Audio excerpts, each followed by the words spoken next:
कैसे हैं आप सभी। सॉरी, आप लोगों के काफ़ी कमेंट आ रहे हैं बट मैं रिप्लाई नहीं दे पा रहा हूँ। क्या करूँ, थोड़ा सा बिज़ी हूँ। Actually most of the comment तो यही हैं कि हायरिंग, ये हमारा क्या हायरिंग का क्या इशू है, ऑफ़र लेटर कब तक आएगा, हायरिंग होगा कि नहीं होगा। तो मेरा आप सभी को सजेशन यही है कि अगर ज़्यादा टाइम हो गया है तो आप किसी और का ट्राई कर सकते हैं, क्योंकि यहाँ पे एक्चुअली प्रोजेक्ट तो स्टार्ट हो गए हैं बट क्या है ना, अभी जो मैन पावर चाहिए है उसके लिए अभी कम से कम 2 से 3 महीने और लगेंगे। ठीक है, तो मैं श्योरिटी से तो कुछ नहीं कह सकता देखिए आपसे, बट जैसे कि मेरा ही अगर आपको बताऊं तो मेरा ही 8 महीने में हुआ था। ठीक है, इंटरव्यू से लेके पूरा आने तक अप्रॉक्स करीब 8 महीने मुझे लग गए थे यहाँ पे। ठीक है, तो इसलिए आप उस चीज़ को तो क्या है कि माइंड से निकाल दीजिए कि यस और नो। कुछ लोग कह रहे हैं 4 महीने हो गए हैं, कुछ कह रहे हैं 3 महीने हो गए हैं, कुछ कह रहे हैं 1 महीने हो गए हैं। सभी लोग, ठीक है, मैं समझ सकता हूँ उस चीज़ को, मुझे भी यही प्रॉब्लम हुई थी सेम। मुझे बताने वाला कोई नहीं था बट क्या करें। एक्चुअली वही है कि मैं बता रहा हूँ कि मेरा इंटरव्यू लास्ट ईयर जनवरी में हुआ था। ठीक है, और मेरी ज्वाइनिंग सितंबर में हुई थी। तो सोच सकते हैं आप लोग, जनवरी से सितंबर कितना टाइम लगता है रेड सी में। टाइम लगता है, इशू नहीं है, बट जहाँ तक मैंने अभी तक देखा है कि सभी का हो जाता है। ठीक है, और मोस्ट ऑफ द कमेंट में क्या था कि कुछ कहते हैं ट्रिपल सी, कुछ यमामा, क्या नाम, और भी एक दो हैं कंपनियां। एक्चुअली ये सारी रेड सी की ही कंपनियां हैं। ठीक है ना, ये जैसे कि सिस्टर कंपनियां होती हैं, ग्रुप होता है, ग्रुप के अंदर ढेर सारी कंपनियां होती हैं, वैसे ही रेड सी एक ग्रुप है।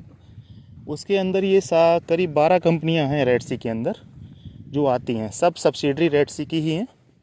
ऐसे ही लैंडस्केप भी सब्सिडरी है, एग्रीकल्चर भी सब्सिडरी है, नर्सरी भी सब्सिडरी है, यमामा भी सब्सिडरी है, ट्रिपल सी भी सब्सिडरी है।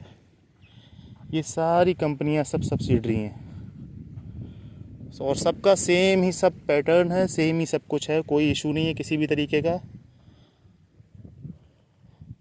और तो और क्या था दूसरा, देखिए यहाँ पे सबके एकोमोडेशन अलग अलग हैं, सबकी मैस अलग अलग हैं। लेबर्स की मैस अलग है, सुपरवाइज़र्स फोरमैन की मैस अलग है, इंजीनियर्स मैनेजर्स की मैस अलग है, और डायरेक्टर्स की मैस अलग है। सेम वही रहने का है आपका। आपको स्टार्टिंग में हो सकता है थोड़ा सा स्ट्रगल करना पड़े, क्योंकि कंपनी के रूल के हिसाब से 15 से 20 दिन तक कंपनी आपको एक टेम्परेरी अकोमोडेशन देती है आपकी पोस्ट और ग्रेड के हिसाब से। उस पोस्ट और ग्रेड के हिसाब से ही, और उसके बाद जैसे ही कंपनी के पास अकोमोडेशन और आपके सब डॉक्यूमेंट वगैरह, ये कामा वगैरह जो भी बनता है वो सब आ जाता है, तो उसके बाद कंपनी आपको as per grade and position के हिसाब से मूव आउट करती है। तो इसमें भी कुछ वरीड होने की बात नहीं है। इंजीनियर्स को ये सुपरवाइजर्स लेवल से सिंगल रूम मिलता है। उसके बाद एज़ पर द अवेलेबिलिटी के हिसाब से रहता है सब कुछ, जैसा जो भी रहता है। ठीक है ना, और तो मैं क्या बताऊँ आपको, बस चीज़ें हैं, थोड़ा सा समय लग रहा है, मैं समझ सकता हूँ। एक्चुअली प्रोजेक्ट में भी डिले हो रहे हैं। प्रोजेक्ट एक बार चीज़ें हाथ में आए तो मैन पावर, जैसे आपने देखा होगा, आप दूसरी कंपनी में भी काम किए होंगे बाहर आउट ऑफ इंडिया में, तो कंपनियां क्या है, प्रोजेक्ट के हिसाब से हायर करती हैं।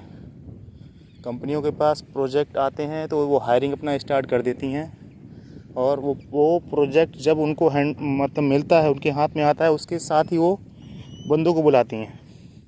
तब तक वो बंदों को नहीं बुलाती हैं। तो मोस्ट ऑफ द सभी का क्वेश्चन ऑलमोस्ट यही रहता है कि हमारा ये इतना टाइम हो गया है, हमारा इतना टाइम हो गया है। कोई इशू नहीं है।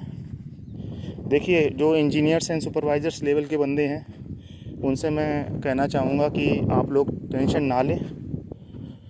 अगर आप लोगों का हुआ है इंटरव्यू और आप लोगों को कंफर्मेशन दिया गया है, ठीक है, तो आप लोगों को ज़रूर बुलाया जाएगा। कुछ लोग कहते हैं कि रेड सी ये है, एचआर बहुत लूज़ है। तो देखिए दूसरी चीज़ें क्या होती हैं कि आपका इंटरव्यू